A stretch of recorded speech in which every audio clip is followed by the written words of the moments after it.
gente? Welcome back to another episode of COVOS with the Yayas. COVOS with the Yaya's. Oh my goodness, la nueva le dicen. This a is esta why I wouldn't be able to do another series because I get confused with my names. Like I don't even know what day of the week is. So, if you are new here, come say hello, introduce yourself. Today we are going to be talking about how to price your products. Disclaimer, we are not financial advisors. We do not want you to do what we tell you to do because this is your business and you should be the one leading your business. We are just going to go over a few of the methods that have worked for us and a little bit over other methods that could possibly work for you. But again, we're not going to go into like the whole terminology and give you step-by-step example. So if you need a little bit more advice, more tech, He still has leftover lunch. do I? So if you need more technical advice and all of that stuff, there's plenty of other There's videos plenty on of YouTube. free information. Yes, they're free. You can go, how to price my product and all of that stuff, and you will find a lot. This is a little bit more Yaya kind of information where we talk with the heart and with our experience and what worked for us and, things that we have tried. So, take it with a grain of salt. How about we get started? Do you guys want to get started? Do you want to get started? Yes? No? Yes? I thought we already started like 10 minutes Well, ago. actually get started on the topic. Oh, okay. Vamos a empezar con lo que es el tema. Pricing your products is a little bit, it's one of the most controversy topic there is in small business owners. We all have our different prices. So finding the method that works for you is crucial to the way that you will establish your business. So for you to start is by doing something called cost plus pricing. Meaning that you are going to gather what the total cost of your material is in order for you to generate a beautiful tumbler. Everything that you put in, you're going to generate the actual cost of you making that tumbler. Once you gather the total cost of your product, you are going to add a markup percentage for that particular product. So let's say the cost of me making this full tumbler is going to be $10. What is the actual percentage that you want to include in that cost?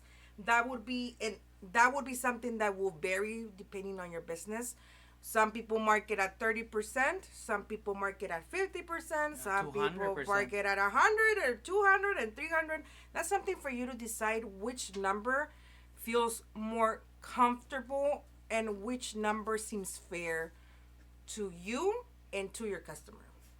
Now, the problem with that I personally feel like, again, Mr. Yaya is the one that handles all of that. Mi esposo es el que se dedica a hacer todo eso porque a mí la verdad, me thinking of numbers and charging people just doesn't work with me. I don't like to charge most of the time. That is why I did not have an effective business when I first started. I feel like I'm either overcharging or I'm not charging too much. So when it comes to prices, it gave me a little bit of like emotional damage because I just couldn't figure it out. And he handled that part.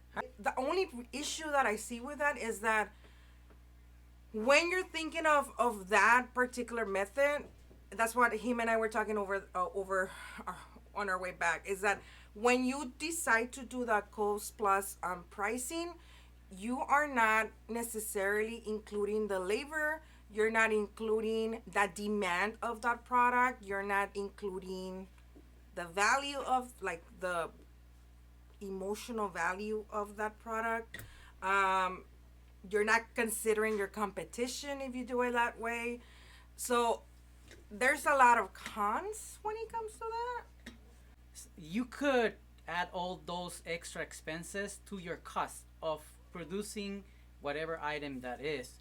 The labor, it can be, it depends what you do. Some people say labor. Well, I have basically no labor because I just get this, I just put it in a bag, and I just ship it as it is. So there's technically no labor, right? So you can decide on that. But overall, any technique that you decide to go, it needs to be aligned with your business model, with your way of thinking. Uh, like our way of thinking is bringing affordable stuff, right? And we have tried almost any model that you can think of. The model of, putting it more expensive because it's more exclusive, or bringing it down because it's more affordable. So we have tried many many different techniques, and that's how we have learned. There's I think a technique is called bundling, right? Things like that, like McDonald's does, right? You go and buy the sandwich, and it's almost as expensive if you buy the combo, right? Or if you buy the sandwich and the drink, then it's more expensive than if you buy the combo, right? So that's a technique, and but there's no right or wrong. It all depends on what you do and what your mojo is, and what Your mojo? yes, what your heart tells you to do. Because Starbucks, on the other hand, they apply a different technique, which is, they price it more expensive than Dunkin' Donuts. That way, you feel like I'm getting a better product. But it's all about people's preference. It's not necessarily a better product. Uh, but that's something we can all debate. So there's many techniques. There's many ways to do that. I mean, some people actually do charge 500%. They buy something for $1, they sell it for $10, right? So it's up to you to decide. Depends on what you want your image or your company to reflect. For us, it we carry we carry multiple ways of pricing our products. Um, because that way, the way that I see it, let's say I am gonna start launching sublimation tumblers, right? I do what we were talking about earlier. We do cost plus pricing, where we do the price and the markup, right? But then I personally like to see what my competitors are doing. Let's see what's in the market. So I like to do a market search.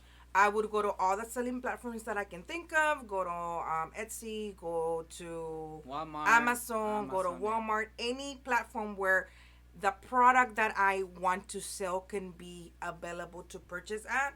And then I start to cross reference, okay, this is the product, this is my cost, this is my markup, this is the total amount that I want to sell it, that I could sell it for, right?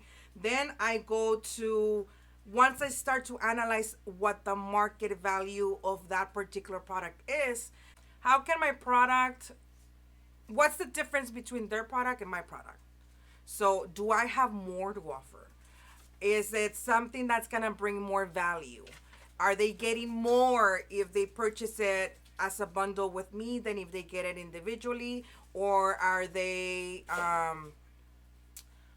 getting more product with them? That is why they're pricing it the way that they're pricing it. And I try to find a balance of what can still be in the competitive side without losing focus of what my mission is. So every time you're gonna say something, you go. There's this thing in our society now that we've talked about this before, where they think that the value of the product means that the product is better, just like what he was talking about. No, the price, not the price. value. Sorry, the price. The price. Unfortunately, even though we can all sell the same thing, we can all sell the product. I mean, you gotta make sure that you have a product that offers more and that stands out from whatever industry that you're working on. Yeah, but I want to say something, because you were touching about doing the research, the market research, Walmart, Amazon, and all of that, and it is extremely hard to compete with big corporations like that. They have thousands, hundreds of thousands sometimes of employees. They have thousands of warehouse. Shipping is next day because it's probably a warehouse by your house.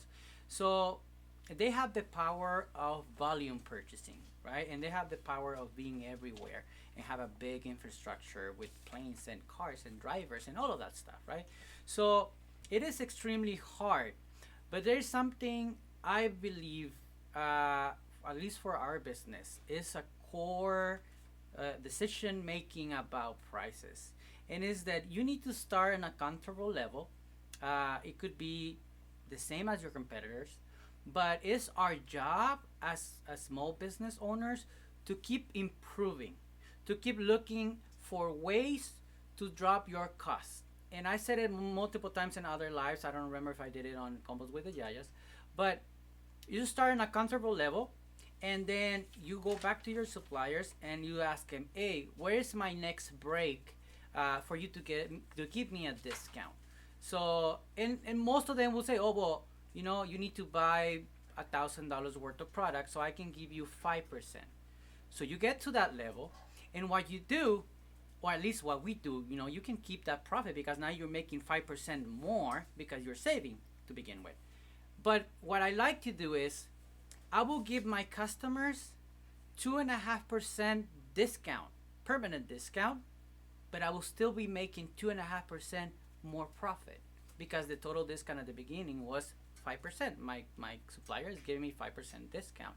So that's the first break. Maybe the next break is at $10,000. So then you become, you start thinking like a big corporation where volume will bring you better prices, like bulk bags. You, instead of buying single units of 1 ounce, you buy 20 or 100 or 1,000, right? So that's one way to work and make decisions about prices.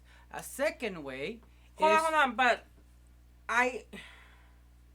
That's because that's our core value of our business, right? we want to be affordable. Unfortunately, we want our products to be accessible to everyone. Unfortunately, not everybody thinks that way. No, and it's okay. Unfortunately, not everybody, and that is fine. Like I said, I just want to make sure, not because we say, "Oh, Yaya does this, I'm gonna do it too." No, your core values are gonna be different than our core values of how we want to run our business.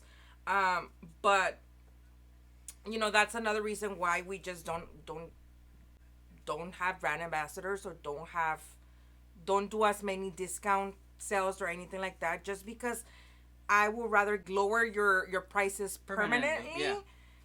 than just give you a little bit here and there and Yeah, still that bring that in. generates another problem, in our opinion. For some people, might work.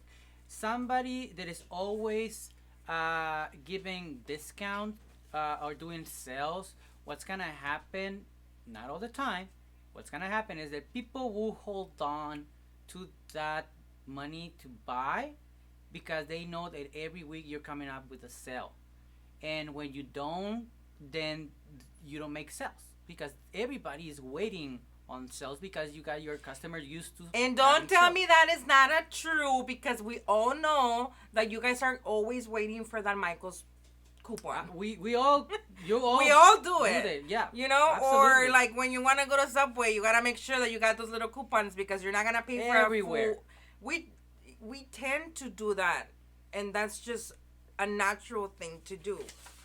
Now, many businesses also do the technical term is anchor pricing, meaning that they will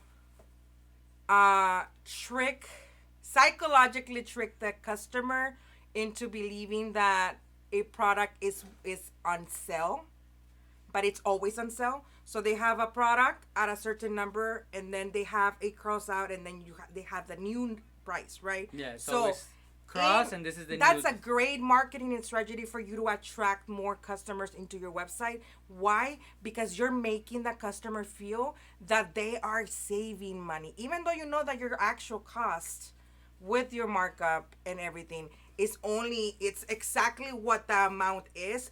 But by you just adding that little section on your website saying like, this is on sale, in our head, it's part of humanity, right? We want to feel like we got a deal and that it was worth the money. So again, we can go over so many different ones because there were some that I didn't even know existed, that I kind of saw. As a consumer, I've seen it and I have fallen into believing that they are worth it, or that, oh, this company is doing amazing because they're doing all of this and that. But then now when you're seeing it from an entrepreneur aspect, you're like, oh my god, they totally played me. Yes, yes, and honestly, you don't need to reinvent the wheel. There's nothing to reinvent here. You can copy any of the big players, big brands, Apple, Samsung, Starbucks, McDonald's, Walmart, you name it, all of them. Costco, with subscriptions, you can grasp into that technique of charging a monthly premium for better prices. There's many techniques. You don't need to reinvent it or come up with new ideas, because by now everything has been invented on that topic, like subscriptions, or mystery boxes, like, oh, you name it, everything is out there. You just need to pick one. And actually, let me correct myself, you don't have to pick one. You can have multiple of them at the same time. You can have a product that is only subscription based. You can have a product that is actually always It's like on sale. you remember back in the days when your face was covered in acne and Proactive was all over the place, right? So when you the way that company based their products was by, let me offer you something that is accessible to you, but it won't work unless you buy the other things that you need. Yeah, it's So all that. this doesn't necessarily, I don't think it applies for It what could. we do. It could. Yeah. But when you have one item that seems very accessible to someone, but then you're telling that other person, well, you're selling the idea that this works and it works great because it's gonna clear all your acne, but you have to buy like a 4 or 5 part treatment in order to make that happen. It is most likely that person, to get the end result or to get Yes. the product, will purchase that just so that they can have exactly what they want to have. And another one is the pyramid. Everybody knows that. Everybody loves and hates that. Where, okay, your product can be free. You can have a free subscription if you refer 2 people under you, and they refer 2 people under each of them. Then now you have a pyramid, a scheme, and it works. You can use any of those. And going back to the second technique that I was gonna say, the first one is being able to get volume, purchasing by volume. So now you get a better deal. Your cost is less. The other one is you can keep your price at the same price for the same product, but your product can be better. You find a way to make it better or bigger or whatever. Just give more product to your customer and keep the price. So these 2 techniques, there's more, but these 2 main techniques is what we like, because as it is society right now, we're in a inflation problem, because you're demanding more pay because everything is more expensive. If you get a raise, then your boss is gonna charge more for whatever you produce, so things will keep going up, right? So it's a game of trying to catch up, and it's never gonna happen.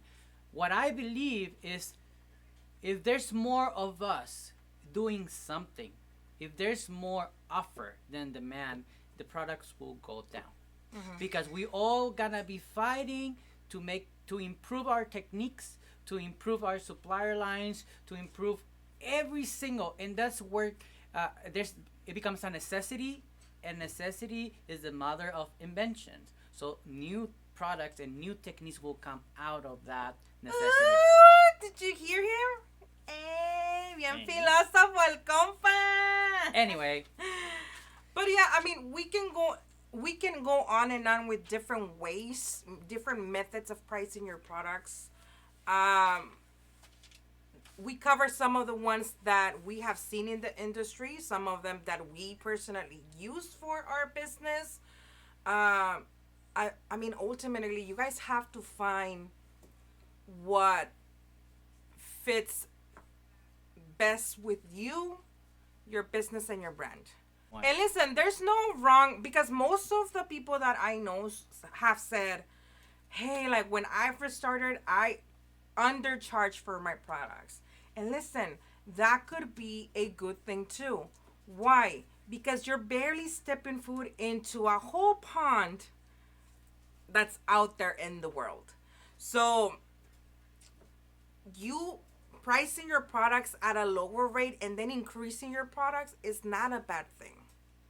But there's gotta be some sort of value. Increasing your cost. your price. The price, sorry. Yes.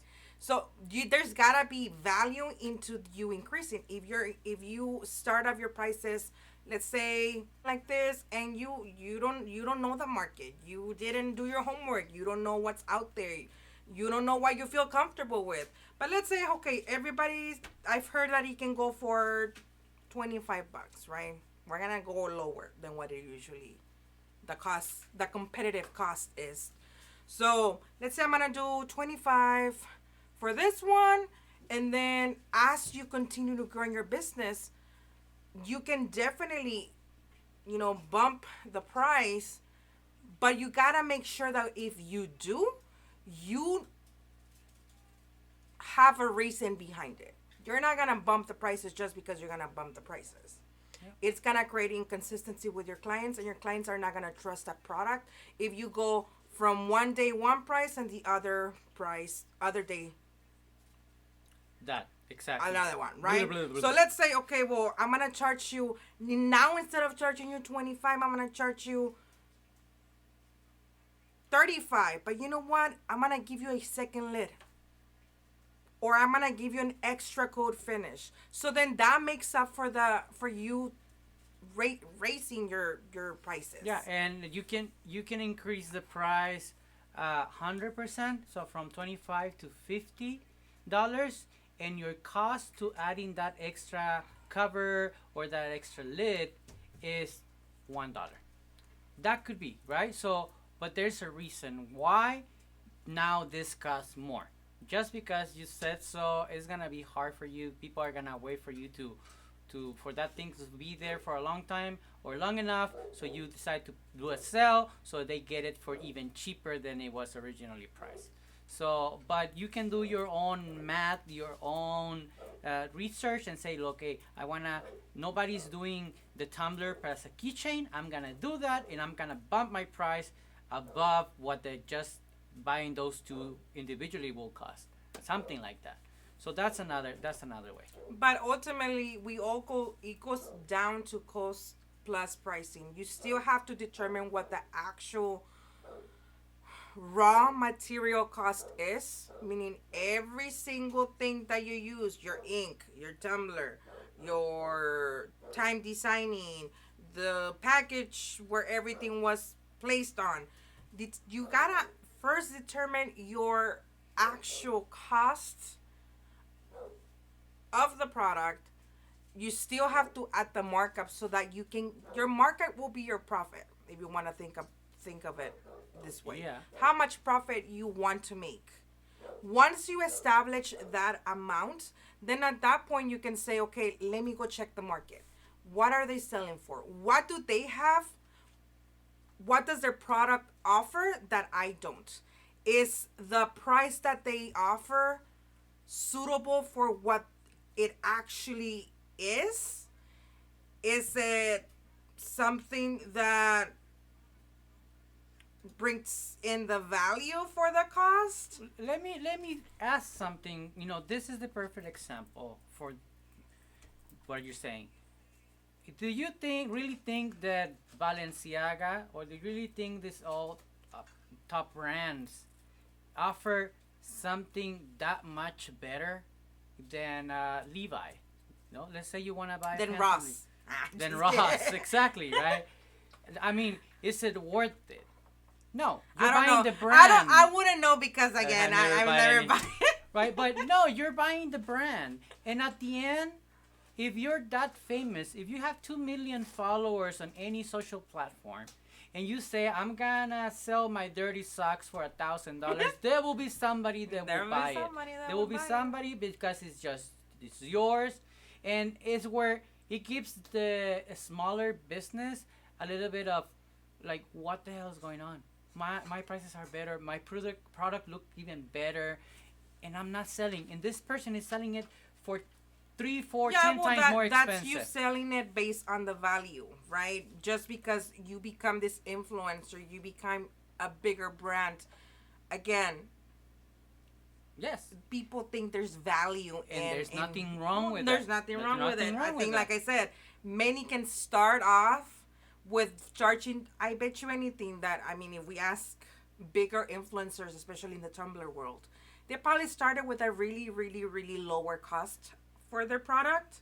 And as they grew their social media platform, as they became a celebrity or famous or influencers, they were able to charge more for their products, right? Yeah. I mean, your anything like your coaching start costing more. Now your time is more valuable.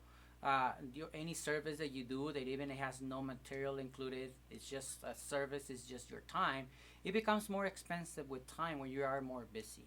But I want to say something. I was taught by my mentor, one of my mentors and friend, and I asked him one time when we used to do another kind of business, say like, hey, why we are the best on what we do, why we don't charge more, why we don't charge premium? And he told me, listen to this, good things happen when prices go down. And I couldn't understand it. It was something that has been on my mind for a long time. And he mentioned one example.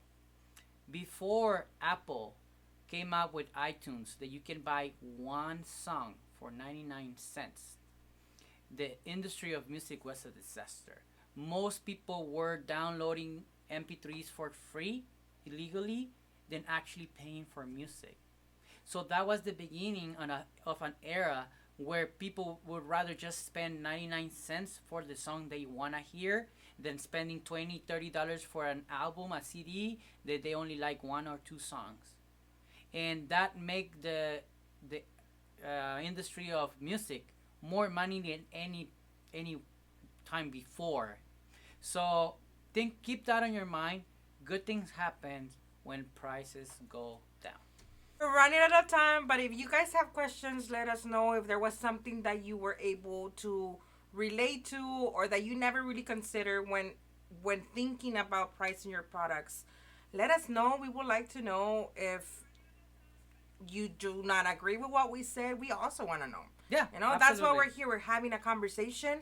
We are bouncing off ideas and topics. So the mic is all yours.